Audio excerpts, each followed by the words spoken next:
On. Yun, magandang hapon mga kapatid sa Kogyo. Ayun. Magandang hapon sa inyo. Okay, yun tayo nasa ating ito na yung time nating Panginoong Hesus ay siya ay nasa krus na. So tingnan natin teksto ngayon sa John chapter 19 verses 20 to 30. So 3 verses lang. So ang ating title ng mensahe ngayong hapon ay Proklamasyon ng Tagumpay. Proklamasyon ng Tagumpay o sa yung sinigaw ng Panginoong Hesus sa salitang Grego, tetelestai, sabi niya. It is finished. Ayun yung huling sigaw ng Panginoong Kristo. Tagumpay na, natupad na. At sabi sa John chapter 19 verses 20 to 30, so basahin natin sabay-sabay. 1:19 verses 20 to 30 sa salin ng ang Biblia, 2001. 20 to 30. 8 to 30. Basahin ko. Pagkatapos nito, sapagat alam ni Jesus na ang lahat ng mga bagay ay naganap na, ay sinabi niya, upang matupad ang kasulatan. Nauuhaw ako. Mayroon dong isang sisidlang puno ng maasin na alak, kaya't naglagay sila ng isang esponghang basa ng suka sa isang sanga ng isopo, kanilang inilagay sa kanyang bibig. Nang matanggap ni Jesus ang suka, ay sinabi niya, natupad na, at itinungo niya ang kanyang ulo, at siya ay namatay. Tayo muna manalangin.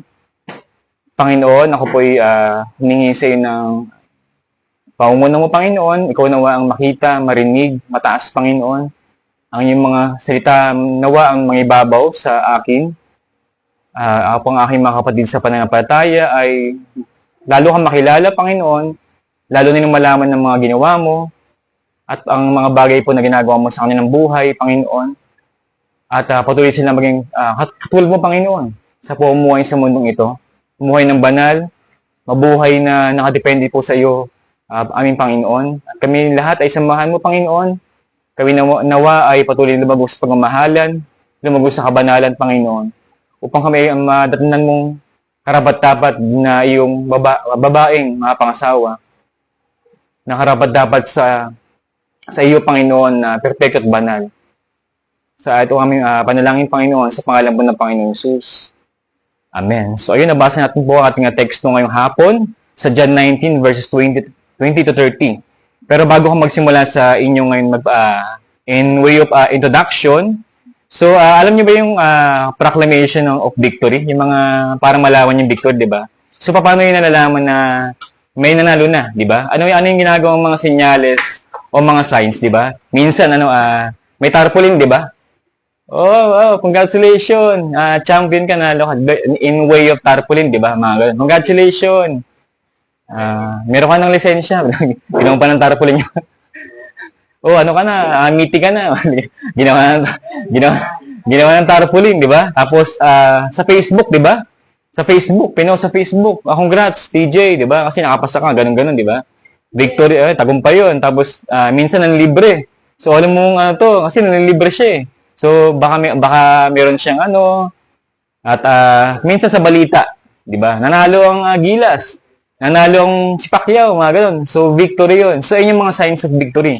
Pero sa ating text ngayon, sa ating verse ngayong hapon, we will see the true victory. Ito yung totoong victory. Totoong tagumpay. Ito ay leads to glorification ng ating Panginoon. So, yung tagumpay niya, papunta saan? Glorification to. Para mag-glorify siya. Maluwalhati siya. Ito yung goal ng Panginoong Jesucristo. So, mayroon tayong dalawang headings ngayon. Ang una ay ang tagumpay niya. Dalawa lang. Ang tagumpay niya at ang tagumpay niya ay sigurado at pangalawa, ang tagumpay niya. So, ang tagumpay niya ay sigurado at pangalawa, ang tagumpay niya. So, ang tagumpay niya ay sigurado sa verses 20 to 29 na nabasa natin. Sabi rito, pagkatapos nito, sapagat alam ni Jesus na ang lahat ng mga bagay ay naganap na, tandaan niyo yung naganap na word na naganap na, ay sinabi niya, upang matupad ang kasulatan.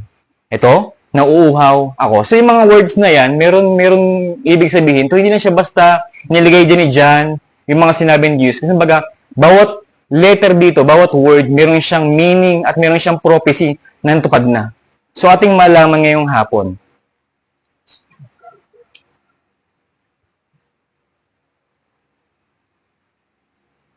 Okay, ayun, verse 28 sabi, verse 29, meron dong isang nisisidlang puno ng maasim na alak. Itong verse na to kasama rin to. Kaya't naglagay sila ng isang esponghang basa ng suka sa isang sanga ng isopo, kanilang inilagay sa kanyang bibig. So, yung verse 28 hanggang 30, meron ditong pinapakita na nakatuparan. At sa mga elemento ito, yung suka, yung isop, yung hisop, yung halaman na hisop, meron siya mga kahulugan sa Old Testament. So, hindi lang to basta pangyayari lang. Kasi nga, lahat na nangyayari sa Kristo ay nakasaad sa kasulatan, sa ating malaman ngayong hapon. Okay? Tayo ay nasa huling sandali ng tagumpay ng Panginoon Jesus. Natapos na ang paglilitis at nahatulan siyang kriminal. Binuhat niya ang sarili niyang krus, kung saan siya ipapako papunta sa lugar na kanyang kamatayan, sa Golgota. Ngunit tila sa mata ng mga kaaway at mga nagpapako sa kanya, ay ito ay tagumpay na. Akala nila tagumpay sila sa ginawa na kay Jesus. Ang pangyayaring ito ay patungo sa dakilang tagumpay. Ang matinding paghihirap ni Kristo ay patunay na malapit niya nang makamit ang tagumpay. Mula sa kanyang kapanganakan at mula sa kanyang kamatayan. At sa ating talata, tayo ay nasa mahalagang eksena kung saan isisigaw ni Jesus ang tagumpay niya. Ito ay abot kamay niya na sa pamagitan ng kanyang kamatayan. Ito ay matanggap niya na sa pamagitan ng sufferings. O tingnan natin ang ating talata. Sabi dito, pagkatapos. Sabi diyan, pagkatapos sa verse 28, ito ay pagkatapos ng napakadaming pinagdaan ng paglilitis ng Panginoong Kristo. Kahit bago pa siya pagtangkaang patayin ng mga Hudyo, ay madami na siyang napagdaan ng banta. At kung minsan pa ay pagkatangkang patayin sa pamagitan ng pagbato. Ngunit, sa panahon na iyon, tumatakas siya dahil hindi pa tapos ang gawain niya o ministry niya sa mundo. Dito ay makikita natin ang pagsinop ng Panginoong Kristo sa kanyang mga gawain sa lupa. Ang lahat ng kasalanan ng mga tupa ay kinuha niya. Pinakong kasama niya sa krus. Tinanggap niya ang puot ng Diyos. Siya ay naging kasalanan para sa atin na siya na walang kasalanan. Sabi sa 1 Korinto. Tingnan niyo ang mga salitang sapagkat alam na ni Jesus na ang lahat ng bagay ay naganap na. Alam nating walang ginagawa ang anak na labas sa kalooban ng Diyos Ama dahil sila ay isa. Ito ang kalooban ng Ama na ibigay niya ang kanyang kaisa-isang anak bilang korderong mag-aalis ng kasalanan sa sinumpang sanlibutan na sakdal sa kasalanan. Tanging dugo lamang ng kanyang anak na si Jesus ang tanging kabayaran dito. Kahit sinabi ng Panginoong Jesus, pagkatapos niya mabuhay muli. So talagang tayo sa konti sa Lucas chapter 24 verse 26 to 27. Sabi sa Lucas 24 verse 26 to 27, sabi dito, hindi ba kailangan ang Kristo ay magdusa ng mga bagay na ito? At pagkatapos ay pumasok sa kanyang kalulatian? At magmula kay Moises at sa mga propeta ay piniliwanag niya sa kanila ang mga bagay na tungkol sa kanya sa lahat ng kasulatan. So, kailangan daw magdusa ng Kristo para sa kanyang kaluwalhatian. From humiliation to glorification. Sa pagpapakababa hanggang sa pagluluwalhati sa kanya. Ito ang sinabi ng Panginoong Kristo na naganap na. Naganap na ang kanyang, naganap na? Humiliation. At sa kanyang kamatayan at muling pagbubuhay, yun po yung kanyang glorification. Lahat ay para sa pagtubos. Lahat ng kailangan niyang gawin sa pagtubos sa makasalanan. Lahat ng bagay ay naganap na para o lahat ng dapat mangyari sa Kristo o sa Mesaya, ang kanyang pagdurusa at kamatayan ay nalapit na at ang tagumpay ay abot kamay niya na. Abot kamay niya na ang tagumpay. At nagbigay ang Panginoon ng specific na patunay na naganap na sa pamamagitan ng salitang, anong salita yun? Sabi niya, nauuhaw ako. So, hindi lang basta word yun na nauuhaw siya, nauuhaw bigyan ng tubig, hindi yun. Mayroong ibig sabihin yun. Ito ay isang propesiya na matutupad sa krus. Tila sa ating normal na pagbabasa at mata ay normal lang na nauuhaw siya dahil sa hirap ng kanyang pinagadaanan sa pagbuhat ng puno o krus na tila sa init ng araw ay siguradong mauuhaw siya. Ngunit, ang mga salitang ito ay napakahalaga sa mga sandaling ito dahil sa mga salitang ito ay papalapit na siya na tanggapin ang kalulatian sa pamamagitan ng kamatayan. Ang sabi ng Panginoong Hesus, nauuhaw ako. Sabi ni Juan na narrator, na witness ng mga huling sandaling ito, sa harapan ng lubos na minamahal na alagad, ay nasaksihan niya ang pagtatagumpay ni Jesus. Sabi ni Juan ay upang matupad ang kasulatan. Ang mga salitang nauuhaw ay propesiya patungkol sa Mesiah, sa kanyang suffering to glorification. Ang salitang ito ay sa awit. Nakalagay po siya sa awit. Mga awit, chapter 69, verse 21. Ang sabi dito, binigyan nila ako ng lason bilang pagkain, at sa aking uhaw ay binigyan nila ako ng sukang iinumin. Tingin nyo, para saan kaya yun? Kaya sinabing yun. Iyon po ay patungkol sa Mesiah, sa kanyang pagdurusa. At ang katuparan nito ay sa verse 29. Sabi sa verse 29, mayroon dong isang sisidlang puno ng maasim na alak, kaya't naglagay sila ng isang esponghang. Napakahalaga po ng mga bagay na yun. Ang maasim na alak ay, sa mga awit chapter 69, ay tumutukoy sa suffering ng Mesiah. At ang espongha ay tumutukoy sa paglilinis. Yung hyssop ay tumutukoy sa paglilinis o purification for sins. Kasi po yung hyssop na yun, ginagamit po yun sa mga sa paglilinis, sa mga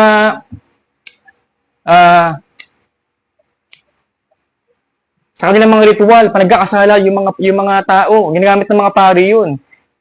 Sa ESV, ginamit nila ang word na hyssop sa English translation. Yung English ng isopo ay hyssop. Ito ay significant para sa mga Hudyo dahil ang halaman na ito ay ginamit sa ritual para sa ceremonial cleaning. Please note, ito ay atonement. For atonement. At makikita natin na ito ay sa lumang tipan. Nakalagay ito sa Exodus 12, verse 22. Sabi sa Exodus 12, verse 22, kayo'y kumuha ng isang bikis ng isopo o hyssop, inyong ilubog sa dugo na nasa palanggana, at inyong pahirang ng dugo ang itaas ng pinto, at ang dalawang haligi ng pinto ng dugong nasa palanggana. Sino man sa inyo ay huwag lalabas sa pinto ng kanyang bahay hanggang sa kinaumagahan. Ito may Exodus. Pag walang dugo yung pinto, pag dumaan yung anghel, papatayin niya yung mga baby doon na panganay. So doon po ginagamit yung isopo. At sabi din ni King David nang magkasala siya sa Panginoon sa mga awit chapter 21 verse 7. Sabi niya, linisin mo ako ng isopo at ako'y magiging malinis. Hugasan mo ako at ako'y magiging higit na maputi kaysa niebe.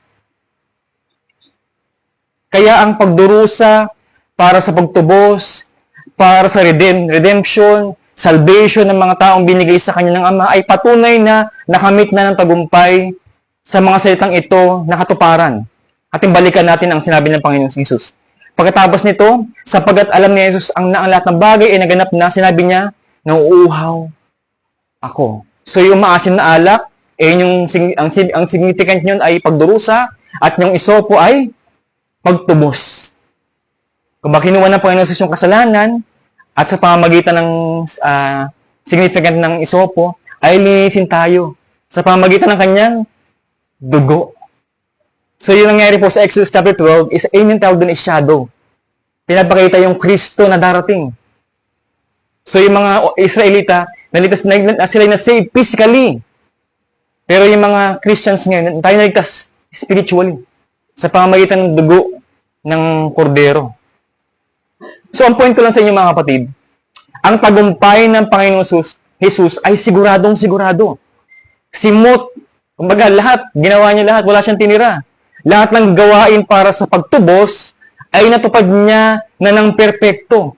Walang kulang. Talagang tinupad niya lahat. Ito yung bilang illustration lang. Bilang illustration ito ay parang sa, mahilig sa basketball dito, di ba? Last quarter na. Ang score ay nyo ay 100, di ba? Score nyo 100, sino kayo rin 100. Tapos yung kalaban ni Kuya Ryan na team, ang score nila 10 lang. So, sino manalo ron? Di ba? Sure na eh. Gumaga ganon. Sure na ang tagumpay. Ganito rin sa Panginoong Kristo. Sigurado na ang tagumpay. Kasi nga, natupad niya lahat ng perpekto. Simut. Kaya ang hamon ko sa inyong ngayong hapon, mga kapatid, ang ating aplikasyon ay pag-usuri sa ating sarili na kumpiyansa ba talaga tayo sa ginawa ng Panginoong Hesus? Kumpiyansa ka ba? Nagitiwala ka ba sa Bible? Naniniwala ka ba sa mga sinabi ni John dito na matupad na lahat? Ikaw ba ay nagitiwala sa sinabi ng Panginoong Hesus dito na natupad na? O tila tingin mo sa simbahan ay isang samahang relihiyoso lang? Na para tayong mga relihiyoso ng tao lang dito. Na ang Sunday ay isang normal na araw lang. Wala lang, another schedule, Sunday, simba na, normal day. Nang Biblia ay isang self-help books lang. Para tumino ang asawa mo o magbasa ka ng Bible para tumino ka. At ang mga anak mo na hoping ka na ang simbahan ay mapatino ang anak mo. Na parang rehab. Anak, punta ka simbahan para tumino ka naman. Ina-expect mo paglabas niya na, banal na siya. Na kailangan mo pang siguraduhin okay ang lahat ng kilos mo. Na baka mayroon kang magawa, na baka maiba ang tingin nila sa iyo. Na anong klaseng Kristiyano ka.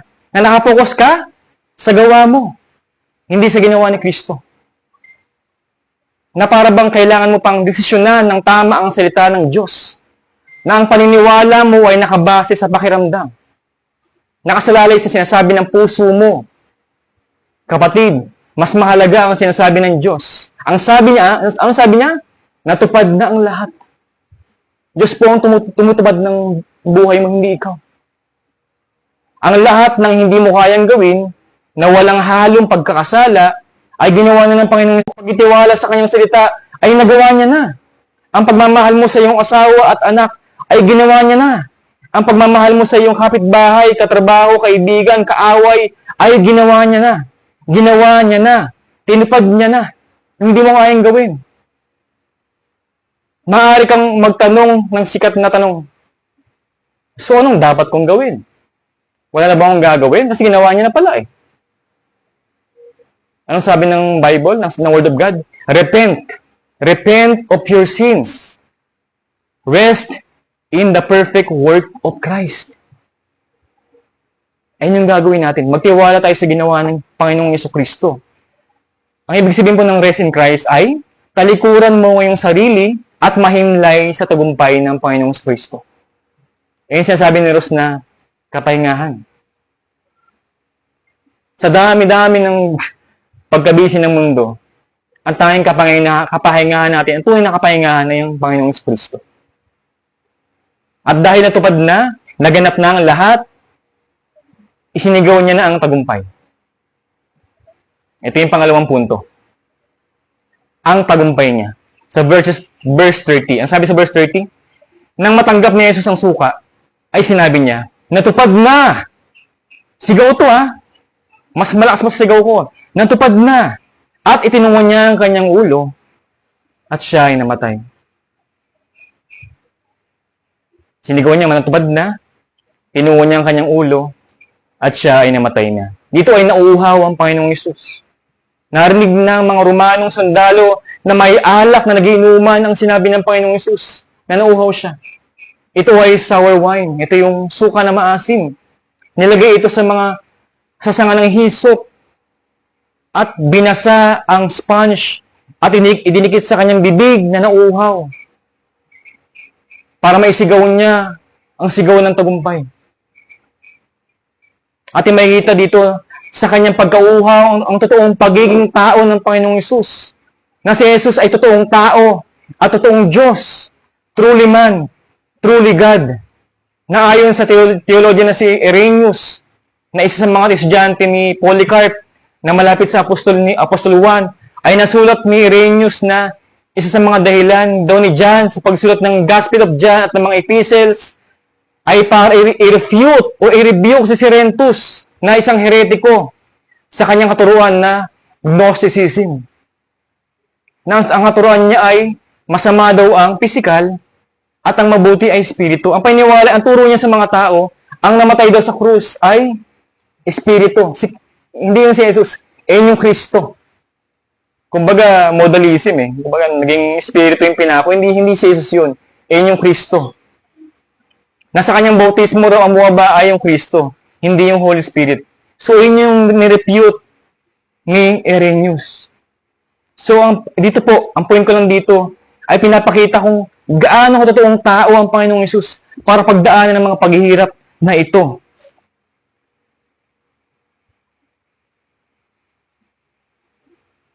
Kaya nga sabi ni Juan sa kanyang gospel sa John 1:14, ang sabi ni Juan, at naging tao ang salita. At tumahang kasama namin. At nakita namin ang kanyang kaluwalhatian gaya ng sa tanging anak ng Ama, puspos ng biyaya at katotohanan. Sabi niya, nakasama namin, nakasalo namin, nahawakan ko. Di ba sa upper room, diba sa huling hapunan, di ba? Ang ginawa ni John, dumikit siya sa dibdib ng Panginoong Kristo, nahawakan niya. Totoong tao siya.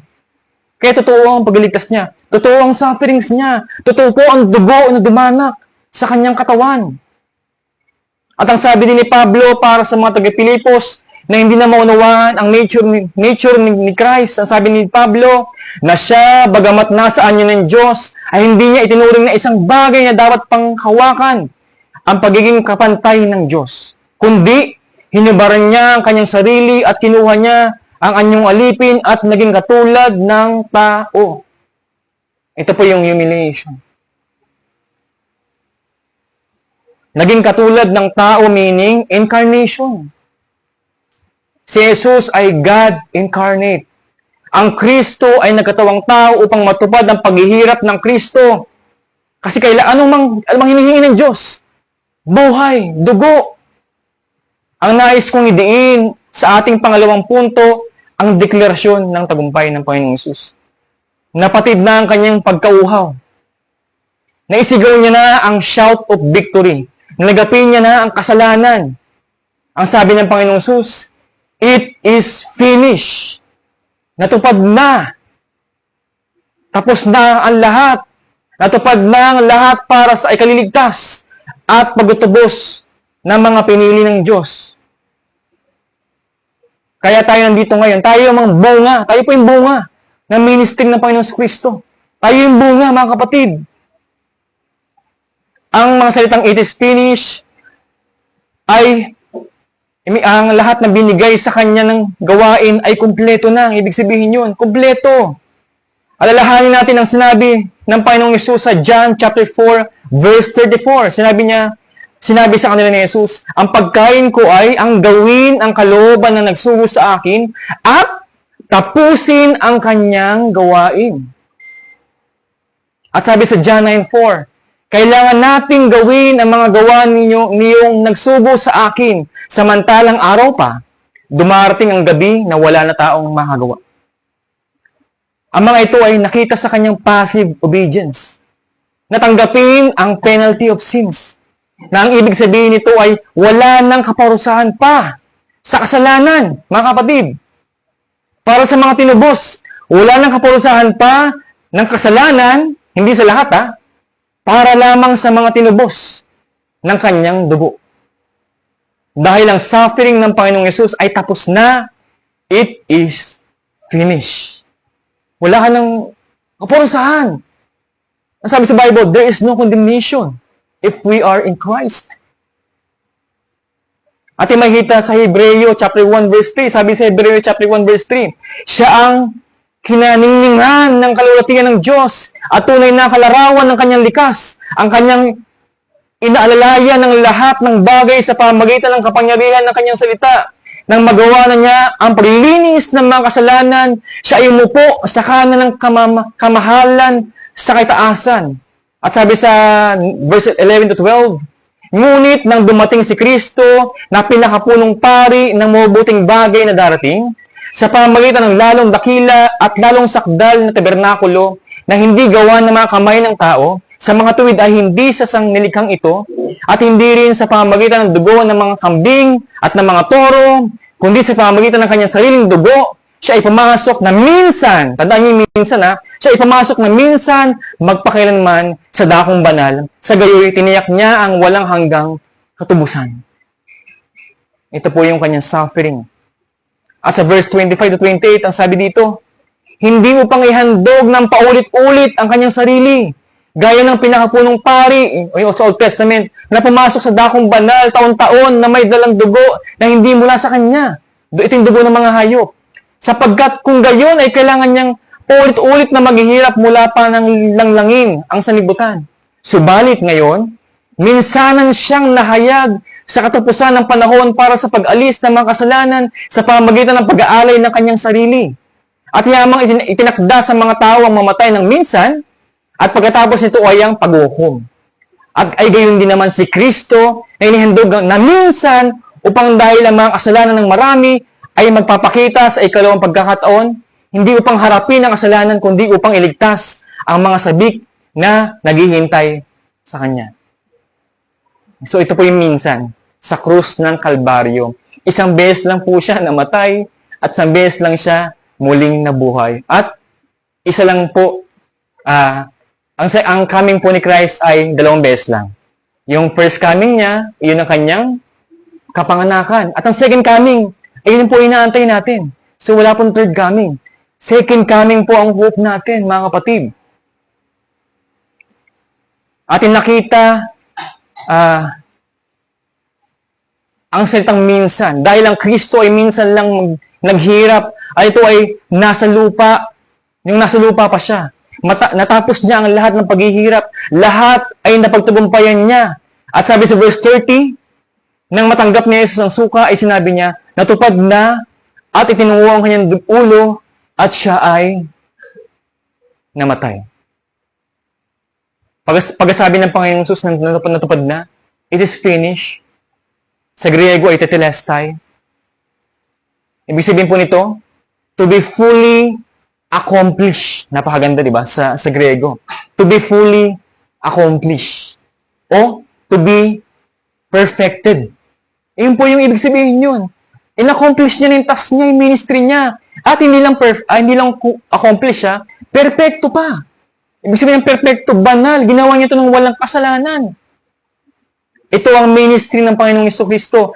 To fully accomplish, perfected, and satisfy the wrath of God. Pagkasabi ng mga salitang ito, itinungo niya ang kanyang ulo at siya ay namatay. At hindi lang siya basta namatay, mga kapatid. Dito, ibinigay niya ang kanyang espiritu. Mga kapatid, ibinigay niya ang kanyang espiritu. Ang salitang ibinigay ay emphasizing ang voluntary nature of Jesus Christ. Voluntary nature of Jesus' sacrifice. Voluntary niya po ang binigay ang buhay niya. Hindi po siya pinilit. Binigay ng kusa. Sinurrender ng kusa ng Panginoong Jesucristo ang kaluluwa niya. Ating makikita ito sa libro ni Isaiah. Libro ni Isaiah, chapter 53, verse 12. Ito ay propesiya patungkol sa suffering servant. Ang sabi ni Isaiah sa chapter 53, verse 12, kaya't hahatian ko siya ng bahagi na kasama ng dakila, at kanyang hahatiin ang samsam na kasama ng malakas, sapagkat kanyang ibinuhos ang kanyang kaluluwa sa kamatayan, at ibinilang na kasama ng mga lumalabag. Gayunmay, pinasan niya ang kasalanan ng marami, at namagitan para sa lumalabag. Ito po si Kristo. Nagli siyang kasalanan para sa atin. At sa verse 30 sa ESV, sa English translation, ay sabi, He bowed His head and gave up His spirit. Hindi ito tumutukoy sa banal na spirito, mga kapatid. Ito ay tumutukoy sa taong espiritu ni Jesus, na kusa niyang isinuko mula sa kanyang katawan, pabalik sa presensya ng Diyos Ama. Ito ay makikita sa Lucas. Luke chapter 23, verse 43.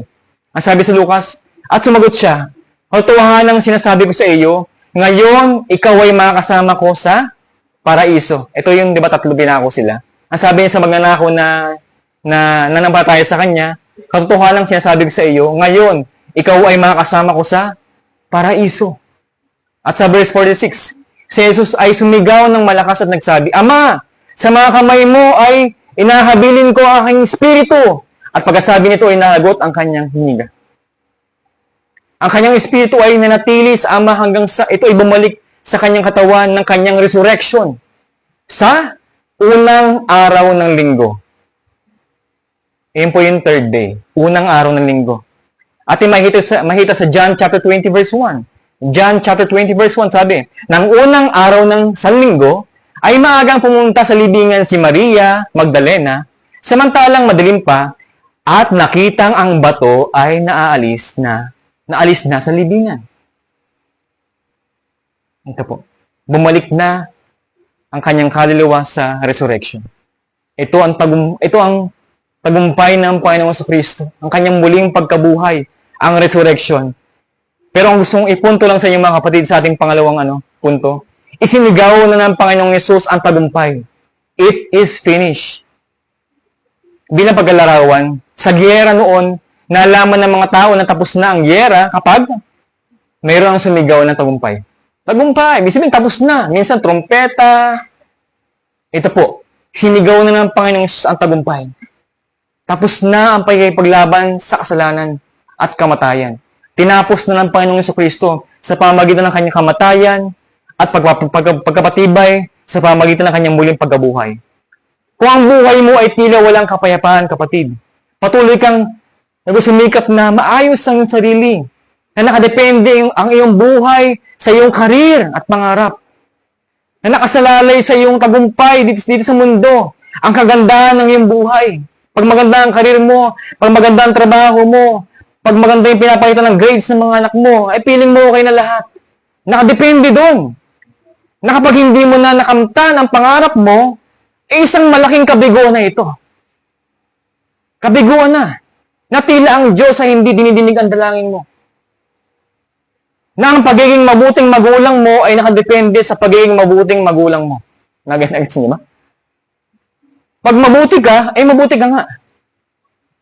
Na ang pagiging mabuting anak mo ay nakadepende sa pagiging mabuting anak mo. Na ang tagumpay mo ay nakabase sa tagumpay mo sa buhay.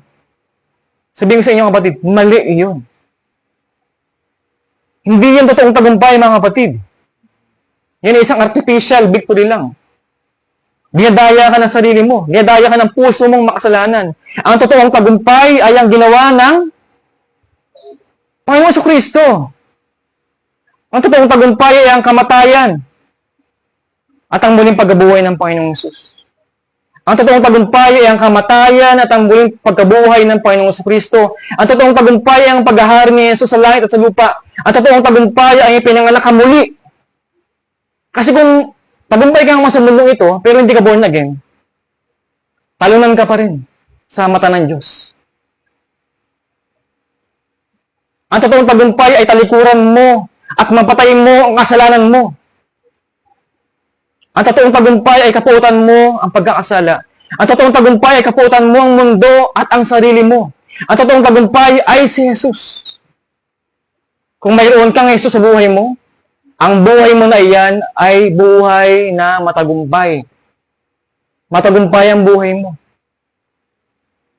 Matagumpay ang buhay mo kung mayroon kang Jesus. Sabi nga sa unang Korinto 15, 57. 1 Corinthians 15 verse 57, sabi dito mga kapatid, subalit salamat sa Diyos na nagbibigay sa atin ng pagkatagumpay sa pamamagitan ng ating Panginoong Jesucristo. Si Jesus ang tagumpay mo, hindi ang tagumpay ng mundong ito. Kaya ang huling hamon ko sa inyo kapatid, mamuhay ka ng matagumpay. Yung totoong tagumpay. Ipamuhay mo ang tagumpay ng Panginoong Jesucristo. Live an optimistic life. Dahil si Kristo ay naghahari. Naghahari ang hari mo. Na siya ay preeminent. Maapektuhan nito ang ating buhay. Kasi pag di naapektuhan ang buhay mo, ibig sabihin hindi mo siya hari. Ang mga desisyon mo ay nakabase patungkol sa kingdom ni Jesus. Dapat yung plano mo, decision mo, based on the kingdom of God. Sabi sa Mateo chapter 6 verse 33, Ngunit hanapin muna ninyo ang kanyang kaharian at ang kanyang katwiran at ang lahat ng mga bagay na ito ay pawang idaragdag sa inyo. First things first. First seek thy kingdom, mga kapatid. Ayun yung buhay ng matagumpay. At sabi sa John chapter 14 verse 27, kapayapaan ang iniiwan ko sa inyo, ang aking kapayapaan na ibinigay ko sa inyo, hindi gaya ng ibinigay ng sinibutang ito. Huwag magbagabag ang inyong puso o matakot man. At sabi sa 1 John 4:4, kayo'y sa Diyos, mga munting anak, at inyong dinaig sila sapagkat siyang nasa inyo ay higit na dakila kaysa nasa sanlibutan. Amen? Kasi matagumpay si Kristo. Siya po ang naghahari sa mundong ito. Huwag kayong padaya na, oh, nako, naghahari na ang mundo. Hindi. Yung muling nabuhay si Kristo, yun na po yung simula ang kanyang paghahari. Noong, ngayon, at magpakailanman ang kanyang paghahari. Ang katotohanan na matagumpay ang Panginoong Jesucristo dapat na maihayag at halag ito sa ating buhay. Na ang ating ipamuhay ay ang tagumpay niya. Sa ating usapan sa lamesa habang kumakain ay pag-usapan natin ang tagumpay ng Panginoong Jesucristo, ang gospel. Sa ating pagiga, pwede mong pag-usapan ng iyong mag-asawa o mga anak ang tagumpay ng Panginoong Yesus. Sa ating mga anak, apo, kwento mo ang tagumpay ni Jesus. Kung mahilig ka sa social media, i-share mo ang tagumpay ni Jesus. Sabi mo, #Victory of Jesus Christ. He is reigning. Naghahari siya. Maraming paraan para ipahayag ang mabuting balitang ito na tagumpay ng Panginoong Yesus. Dalangin ko na, tumalima ito sa inyong puso at isipan at isigaw nyo ang tagumpay. It is finished. Mahimlay tayo sa tagumpay ng Panginoong Jesucristo. Manalangin tayo. Panginoon, salamat sa tagumpay mo na kami ay kaisa mo, Panginoon, at we are united to you, O God. Kaisa kami rin sa iyong tagumpay, Panginoon. Ang tagumpay po namin ay kami ay mapalaya sa kasalanan, kami ay panganak na muli, kami ay maging alipin ni Kristo, kami ay maging anak mo, aming talikuran ng mga kasalanan, mahalin namin mga hindi ka mahal-mahal, ibigin namin ang aming kapwa, ibigin namin ang aming buhay sa aming mga asawa at mga anak, ibahagi namin ang mabuting balita, isigaw namin ang tagumpay. Ito po ang totoong tagumpay, Panginoon. Maraming salamat po sa iyo sa ginawa ng Panginoon Jesus na perpekto, lahat natupad niya para sa pagtubos. At hanggang ngayon po, hindi pa po tapos ang ministry. Tapos na po ang earthly ministry ng Panginoon Jesucristo. Ang ginagawa niya ngayon ay heavenly ministry. Dahil kasama po namin ang kanyang banal na spirito na nagpapakilos, nagpapalago sa mga simbahan na inyong katawan. Ikaw po ay kumikilos, ikaw po ay masipag po na pinapabanal kami, Panginoon. Kaya purihin ka, Panginoon, sa inyong pagkilos sa buhay namin, Panginoon. Sa aming kanya-kanyang buhay at sa inyong bawat simbahan, Panginoon. Sa simbahang Dalisay, sa Golden Meadows, sa Hubling, at sa iba pang mga simbahan, Panginoon, ay kumikilos ka para kami pabanalin, Panginoon. At ngayon sa amin, Panginoon, ay kumikilos ka.